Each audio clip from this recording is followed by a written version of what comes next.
আজকে বায়োলজি হেটার্সের জন্য ঈদের দিন। কোভিডের সময় আমি দুটো বই লিখেছিলাম, টিফিন উদ্ভিদ বিজ্ঞান এবং টিফিন প্রাণীবিজ্ঞান। বই দুটো রিলিজের সাথে সাথে মারাত্মক জনপ্রিয় হয়ে যায়। এতটাই জনপ্রিয় হয়, আমি যখন নতুন এডিশন লেখা শুরু করলাম বারবার থেমে যাই, মনে হয় যাই করব খারাপ হবে। স্টুডেন্টরা হয়তো নতুন এডিশনটাকে আগের মতো গ্রহণ করবে না। এ সময় আমি ক্লাস এবং কোর্সে এতটা ব্যস্ত হয়ে যাই যে আমি এটা আর একদমই শুরু করতে পারতেছিলাম না। কিন্তু একটা সময় এসে আমি রিয়েলাইজ করলাম যে আমি প্রত্যেক বছর তো পড়াবো, কিন্তু লং টার্মে বাংলাদেশের বায়োলজি যে জনরাটা আছে এটার জন্য আমি আসলে কি করতে পারি, কিছু করা উচিত, তাই না? পৃথিবীতে আসলাম, পৃথিবীতে যদি একটা পাথরের মধ্যে আমার পায়ের ছাপ যদি আমি না রাখি, তাহলে এই আশার তো কোনো মানে নেই। সো একটা সময় এসে আমি যখন রিয়েলাইজ করলাম অনেক হয়েছে, এবার শুরু করা যাক। তো প্রথম চ্যাপ্টারটা আমি লেখা শুরু করলাম। আমার লিখতে সময় লাগলো মোটামুটি 6 মাস। হ্যাঁ, একটা চ্যাপ্টার লিখতে আমার সময় লাগছে 6 মাস। এত সময় লাগলো কেন? এইটা এইটা আমাকে মারাত্মক চিন্তায় ফেলে দিছে। আগের টিফিনের জনপ্রিয়তার বিষয়টা তো আলাদা একটা চাপ আছেই। নতুন এটা লিখতে গিয়ে সেই চাপটা আমার বারবারই লাগতেছিল যে আমি কি মূল লাইন থেকে ডেভিয়েটেড হয়ে যাচ্ছি, এমন কিছু করে ফেলতেছি যে এটা স্টুডেন্ট হঠাৎ করে দেখার পর মনে করবে না এইটা বেশি হয়ে গেল। সো প্রত্যেকটা মোমেন্টে, প্রত্যেকটা শব্দ, প্রত্যেকটা বাক্য লেখার সময় আমাকে চিন্তা করতে হয়েছে। সো প্রথম চ্যাপ্টারটা লিখতে আমার 6 মাস সময় লাগছে। হ্যাঁ, 6 মাস সময় লাগছে। তাহলে আমি চিন্তা করলাম আমার 12টা চ্যাপ্টার লিখতে সময় লাগবে টোটাল 6 বছর। সো দুটো পার্ট রিলিজ করতে, মানে একটা উদ্ভিদ বিজ্ঞান, একটা প্রাণী বিজ্ঞান, আমার টোটাল সময় লেগে যাবে 12 বছর। সো 12 বছর পর তো আমার অনেক বয়স হয়ে যাবে, বইয়ের তো সিলেবাসে একটা ব্যাপক চেঞ্জ চলে আসবে। এত সময় তো লাগার কথা না। হচ্ছেটা কি? সো প্রথম যে কাজটা করলাম সেটা হলো অনলাইন কোর্স কিছু আমি কমিয়ে ফেললাম। যেমন এখন আমার দিনে একটা করে ক্লাস, একটা ব্যাচ এই মোমেন্টে আমি একাডেমিক পড়াচ্ছি, সেইটাও আবার সপ্তাহে একটা করে যদি হয়, 3টা করে যদি হয়, তাহলে সপ্তাহে 3 দিন, তার মানে 4 দিন আমি ফ্রি। সো আমি প্ল্যান করলাম, আমি খুবই দৃঢ়ভাবে প্রতিজ্ঞা করলাম আমি দিনে 8 ঘন্টা করে লিখব এবং সপ্তাহে আমি লিখব 56 ঘন্টা। আমি একটা সময় এই কাজটা করতাম যখন আমি পুরোপুরি ফিকশনাল রাইটার ছিলাম, যখন আমি সাইকোলজিক্যাল থ্রিলার লিখতাম, ডিটেকটিভ থ্রিলার লিখতাম। সো তোমরা যারা আজকে টিফিনের কথা শুনছো, তোমরা মনে করো না যে আমি একজন কোচিংয়ে পড়াই, এর থেকে পড়াই মানে আমি লিখতেছি, ব্যাপারটা এমন না। লেখার আগে আমি একজন রাইটার, সো আমার ওই স্কিলটা আছে, ওই স্কিল থেকে আমি এখন বায়োলজি লিখতেছি। সো আমি ভালো টিচার হওয়ার চেষ্টা করেছি, আমার লেখালেখির স্কিল আছে, তাহলে চিন্তা করো যদি আমি টিফিন লিখে ফেলি, ডেফিনেটলি এটা ইউনিক হতে বাধ্য, তাই না? সো আমি দিনে যদি 8 ঘন্টা করে লিখি, সপ্তাহে 56 ঘন্টা, এবং কোনো দিন যদি সামহাও আমি মিস করি, আমি পরের দিন 8 ঘন্টার জায়গায় 16 ঘন্টা লিখব।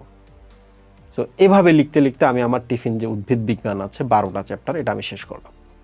সময় লাগলো টোটাল 16 মাস। সময়ের হিসাব যদি করি, টোটাল সময় লেগেছে 3840 ঘন্টা। যদি এই ঘন্টাগুলোকে আমি দিনে কনভার্ট করি এবং দিনের সব কিছু বাদ দিয়ে, মানে খানা পিনা, বাথরুমে যাওয়া, এই জিনিসগুলো যদি আমি বাদ দিই, মানে সারাক্ষণ আমি টেবিলের মধ্যে বসেছিলাম, সারাক্ষণ আমি লিখছি, এইভাবে যদি আমি চিন্তা করি, তাহলে 12টা চ্যাপ্টার লিখতে আমার সময় লাগছে টোটাল 160 দিন। চিন্তা করো, আমার পার্সোনাল যে লাইফ আছে, লাইফ থেকে আমার যে টোটাল আয়ুরেখা আছে, এই আয়ুরেখা থেকে আমি 160টা দিন, অর্থাৎ একটা অর্ধ বছর আমি টিফিনের পেছনে দিয়ে দিছি। তার মানে টিফিনটা একটা কোচিংয়ের বই না, টিফিনটা একটা অ্যামেচার লেখকের বই না। টিফিন একজন আমার চোখে, আমার দিকে আমি আমাকে যদি জাজ করি, টিফিন একজন অসাধারণ লেখকের, অসাধারণ টিচারের একটা অসাধারণ প্রোডাক্ট, যার জন্য সে তার জীবন থেকে 160 দিন ওইটার পেছনে দিছে। সো এইটা যখন আমি লিখতে গেছি, তখন আমার টার্গেট কি ছিল? আমার টার্গেট ছিল যে আমার টেক্সট বইতে যে জায়গাগুলো উইকনেস আছে, ফ্লজ আছে, এরর আছে, যে জায়গায় স্টুডেন্ট বুঝতে পারে না, এই জায়গাগুলোকে আগে খুঁজে বের করা। সো আমি এগুলো সব খুঁজে বের করছি। সো লাস্ট 6 ইয়ার্সে আমি, আমার কাছে ডিরেক্টলি আর ইনডিরেক্টলি এত পরিমাণ স্টুডেন্ট পড়ছে যে তুমি যেখানে যাও না কেন সেখানে তুমি আমার স্টুডেন্ট পাবা। এবং আমার সৌভাগ্য যে টিচাররাও আমার কাছে পড়ে আমার কিছু কোর্সের মধ্যে, কেউ নাম প্রকাশ করে, কেউ করে না। তো এটা একটা অসাধারণ জার্নি। সো আমি জানি কোন জায়গায় ইস্যু আছে। সো আমি যে জিনিসগুলোকে ফোকাস করে সলভ করেছি, করার পরে আমি পূর্ণাঙ্গ একটা টিফিন উদ্ভিদ বিজ্ঞান লিখেছি। সেগুলোর মধ্যে একটা হচ্ছে, কিছু চিত্র আছে, এই চিত্রগুলো কালারফুল হওয়া খুব জরুরি। যেমন আমি পার্সোনালি ভাবি যে কেমিস্ট্রির সব চিত্র কালারফুল হওয়া উচিত। ওকে, বইয়ের দাম বাড়ুক, কিন্তু একটা স্টুডেন্টের 2 বছরের জার্নি যেন কখনো নরকের মতো না হয়। বইয়ের দাম বাড়ুক, প্রয়োজনে গভর্নমেন্ট ভর্তুকি দিবে, কালারফুল হওয়া জরুরি। তো যাই হোক, টিফিনের কিছু চিত্র আছে যেগুলোকে আমি কালারফুল করছি, কারণ চিত্র দেখেই কিছু টপিক বুঝে ফেলা সম্ভব। আমি সব চিত্রকে কালারফুল করে ফেলছি। ওকে, মানে বই থেকে সরাসরি নামাই নাই, বইয়ের চিত্রকে আমি বের করছি, করার পর আমি ওইটাতে নতুন করে কাজ করছি। যে এর মধ্যে একটা হচ্ছে ব্যাকটেরিয়ার দ্বিভাজন। তোমরা ব্যাকটেরিয়ার দ্বিভাজন বইয়ে দেখবা আর এখানে দেখবা, দেখবা যে কি পরিমাণ পার্থক্য আছে। তোমরা ব্যাকটেরিয়া যে চিত্র আছে, ছবিটা আছে, ওইটার পার্থক্যটা দেখবা। তোমরা ক্যাম্বিয়ামের ছবি দেখবা, তোমরা টিস্যু চ্যাপ্টারের মধ্যে ছবি দেখবা, কিংবা তোমরা নগ্নবীজে আবৃত বীজের ছবিগুলো দেখবা, দেখলে বুঝতে পারবা যে আমি কি করছি আসলে। ওকে, সব কালারফুল করে ফেলছি। কিছু চিত্র আছে যেগুলো ত্রুটিপূর্ণ, হ্যাঁ, যে কারণে চিত্র দেখে পড়েও বোঝা সম্ভব নয়, আমি আমি আমি সেগুলোকে রিক্রিয়েট করছি। কিছু জায়গায় এমন কিছু লেখা আছে, হ্যাঁ, অনেক লেখা, কিন্তু ছোট্ট একটা যদি আমি ওখানে চিত্র বসাই দেই, তাহলে পুরো টপিকটা একটা স্টুডেন্টের কাছে কেন একটা ইডিয়টও বুঝতে পারে। আমি সেখানে গিয়ে নিজের মতো করে একটা চিত্র বানাইছি। না, ব্যাপারটা এমন না যে চিত্র বানাইতে গিয়ে আমি একেবারে বায়োলজির বাইরে চলে গেছি, ব্যাপারটা এমন না। সরল একটা চিত্র বানাইছি, যে চিত্রটা দেখে একটা স্টুডেন্ট কেন একটা ইডিয়ট বুঝে ফেলবে, তাই না? আচ্ছা, যে টপিকটা পড়ে আমাদের মনে থাকে না, সেগুলো আমি কি করছি, স্টেপ ডাউন পদ্ধতিতে একটা ফ্লো চার্টের মাধ্যমে স্টেপ বাই স্টেপ এমন সুন্দর করে বলে দিছি, ছোট হয়ে গেছে। আমি বলছি বেশি, কিন্তু টপিক ছোট হয়ে গেছে। একটা স্টুডেন্ট পড়লেই বুঝতে পারবে কিসের পর কি ঘটতেছে। একটা স্টুডেন্ট যদি কখনো বোঝে কিসের পর কি ঘটতেছে, স্টুডেন্টটা পড়ার সময় মনে হবে আমি একটা সিনেমা দেখতেছি। সো আমি এই জিনিসটা এখানে কাজ করছি। কিছু টপিক আছে পড়লে বোঝা যায় কিন্তু মনে থাকে না, এক্সামে আবার আসে। সেখানে আমি এগুলো হালকা চালে সরল ভাষায় গল্পের মতো করে লিখছি। দেখলে মনে হবে যে একজন লেখক এবং তুমি বইয়ের পাতার চায়ের দোকানের মধ্যে বসে আছো, চা খাচ্ছ, একজন লেখক তোমার সাথে কথা বলতেছে। ওকে, আমি তো আমাকে চিনি, আমি আমার স্টুডেন্টদের চিনি। বাংলাদেশের বেশিরভাগ স্টুডেন্ট মাঝামাঝি কিংবা নিচের দিকে। মাঝামাঝি স্টুডেন্টকে একটু ধাক্কা দিলে উপরে তোলা যতটা কঠিন, যতটা সহজ, তার থেকে বেশি সহজ কিন্তু নিচের যে স্টুডেন্টগুলো আছে এদেরকে ধাক্কা দিয়ে তাদের উপরে তুলে ফেলা। আমি আমার জীবনে অনেক দেখছি যে মিডিয়াকর স্টুডেন্টদের উপরে তোলা খুব কঠিন, কিন্তু যারা নিচের দিকে আছে তাদের তোলা খুব সহজ।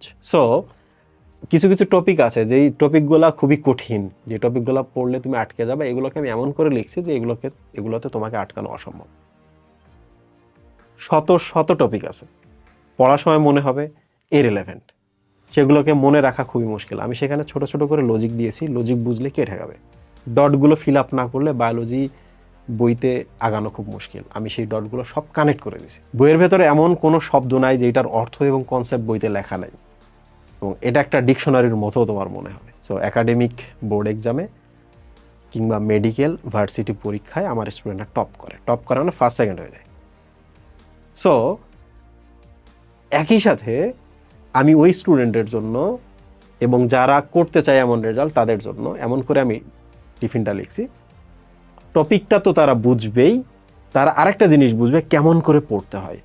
যে টপিকে তাকে কেউ পড়াবে না, সেইটা যেন সে নিজে থেকে ক্র্যাক করতে পারে। টিফিন তাকে এটাও শেখাবে। টিফিন কি একাডেমিক? হ্যাঁ। টিফিন কি এডমিশনের জন্য? হ্যাঁ। টিফিন সব ছাত্রের, সব টিচারের, টিফিন সবার। আমাদের দেশের পাঠ্য বইগুলো এমন করে লেখা হয়েছে যেন মনে হয় এগুলো ট্রেজার হান্টিং ম্যাপ। প্রত্যেকটা পাতা, প্রত্যেকটা লাইন থেকে আমাদের নিগূঢ় রহস্য খুঁজে বের করতে হয়। খুঁজে বের করার পরে আমাদের আগে পড়তে হয়, তারপর মনে রাখার জন্য চেষ্টা করতে হয়।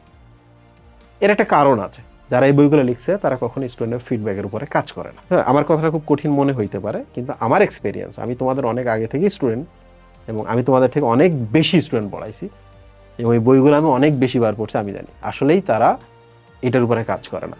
নইলে বইয়ের ভেতরে এত এত ছোট ছোট মারাত্মক মারাত্মক সব এরর আছে। প্রত্যেকটা চ্যাপ্টারের মধ্যে অসংখ্য এরর আছে, এররগুলো তারা ফিক্স করে না। এগুলো ফিক্স করলে আমাদের বইটা নিখুঁত হইতে পারতো। সো বই সহজ করার আগে আগে নিখুঁত করা যেত, তারপরে বইটাকে সহজ করা যেত। টিফিন পাঠ্য বইয়ের আসলে রিপ্লেসমেন্ট নয়, এই জিনিসটা মাথায় রাখতে হবে। পাঠ্য বইয়ের একটা সহজ সরল ভার্সন, পাঠ্য বইয়ের সাথে ক্যারি করার বই, পাঠ্য বইকে ডিবাং করার একমাত্র গেটওয়ে। 4 তারিখ থেকে প্রি অর্ডার শুরু হচ্ছে। প্রি অর্ডার মানে not pre booking, pre order মানে পেমেন্ট করে বই কালেকশন।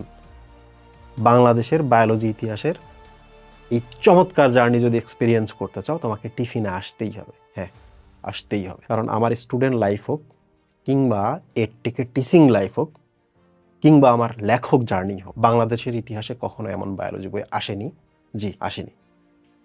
Thank you.